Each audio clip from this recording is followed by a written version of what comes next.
దేవునికి మహిమ కలుగునగాక. ప్రియమైనటువంటి దేవుని ప్రజలారా, యూట్యూబ్లో వీక్షిస్తున్నటువంటి మీ అందరికీ కూడా మన ప్రభువును రక్షకుడైనటువంటి యేసుక్రీస్తు వారి పరిశుద్ధ నామములో శుభాభివందనాలు తెలియపరుస్తూ ఉన్నాము. ఈ రోజున ఈ ఉదయకాలం సమయములో యేసుక్రీస్తు ప్రార్థనా సంఘ బిడ్డలతో కూడా కలిసి ఈ రూపాంతర కొండ మీద రావడానికి దేవుడు చక్కని అవకాశం కల్పించాడు. ఇప్పటి వరకు కూడా మేమందరము చక్కగా మరి దేవుని నామమును ఘనపరిచాము. అలాగే దేవుని యొక్క పాదాల దగ్గర కొన్ని విషయాలు మేము నేర్చుకున్నాము. అలాగే మేమందరం కూడా కలిసి ప్రార్థన చేశాము.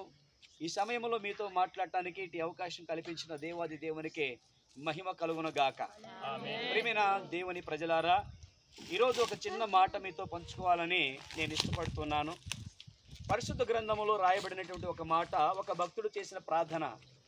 నేను ఎక్కలేనంత ఎత్తైన కొండ మీదకి నన్ను ఎక్కించు అని ప్రార్థన చేశాడు. ఎందుకు ఎక్కాలి, ఆ కొండ మీదకి ఎక్కితే లాభం ఏంటి, ప్రయోజనం ఏమిటి అనే విషయాన్ని మనం ఒకసారి గమనించుకుందాము. పర్వతం మీదకి ఎక్కటము అనేటువంటి అనుభవం భౌతికంగాను అలాగే ఆధ్యాత్మికంగాను మనం తీసుకోవాలి.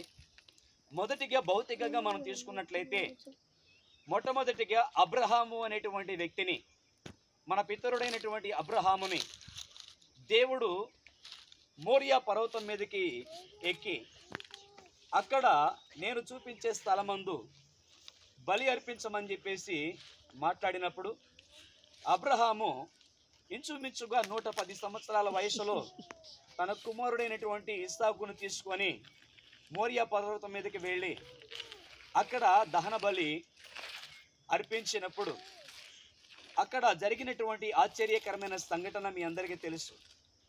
ఇస్సాకుకు బదులుగా దేవుడు అక్కడ ఒక గొర్రె పొట్టేలును సిద్ధపరచటము, ఇస్సాకుకు బదులుగా గొర్రె పిల్ల వధించబడుట, ఆ మరణం నుంచి ఇస్సాకు విమోచించబడుట. అప్పుడు దేవుడు అబ్రహాముని, ఇదిగో ఈ రీతిగా నీవు నాకు భయపడుతున్నావని నిన్ను గుర్తించి ఉన్నాను, నీ సంతానమును ఇస్కురేణువుల వలె నేను ఆశీర్వదిస్తానని చెప్పేసి వాగ్దానం చేయడం మనం చూస్తాం. అలాగే ఇశ్రాయేలు ప్రజలు ఐగుప్తు దేశం నుంచి కనాను దేశానికి వెళుతున్న మార్గం మధ్యలో అరణ్యములో, సీను అరణ్యములో వారు ఉన్నప్పుడు, కాదేశు బర్నే అనేటువంటి ప్రాంతాలకు వాళ్ళు వచ్చినప్పుడు అక్కడ సీనాయి పర్వతం మీదకి ఎక్కమని దేవుడు మోషేతో చెప్తాడు.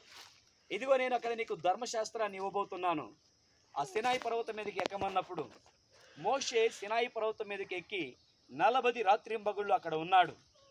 ఆ 40 రాత్రింబగళ్ళు దేవునిని స్వరమును విన్నాడు. దేవుని హస్తము స్వయంగా ధర్మశాస్త్రాన్ని రాతి పలకల మీద రాయటం చూశాడు. దేవుని చేతుల మీదుగా ఆ ధర్మశాస్త్రాన్ని అందబుచ్చుకున్నాడు. బండల్లో నుండి దేవునిని చూడగలిగాడు. ఇలాంటి అనుభవాన్ని మోషే పొందుకున్నాడు.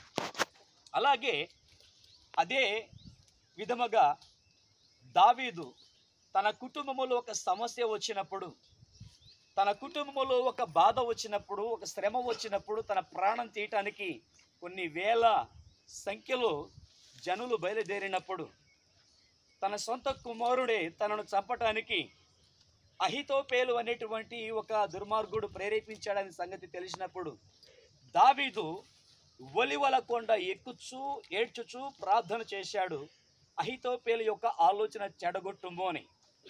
దేవుడు ఆ ప్రకారముగా అహితోపేలు ఆలోచన చెడగొట్టడం మాత్రమే కాక, తనను ప్రాణం తీయాలనుకున్న వారందరినీ కూడా అతని యొద్ద నుంచి దూరం చేసి తిరిగి దావీదు తన సింహాసనం మీద కూర్చొని తన ప్రజలను ఏలే కృపను దేవుడు అనుగ్రహించాడు.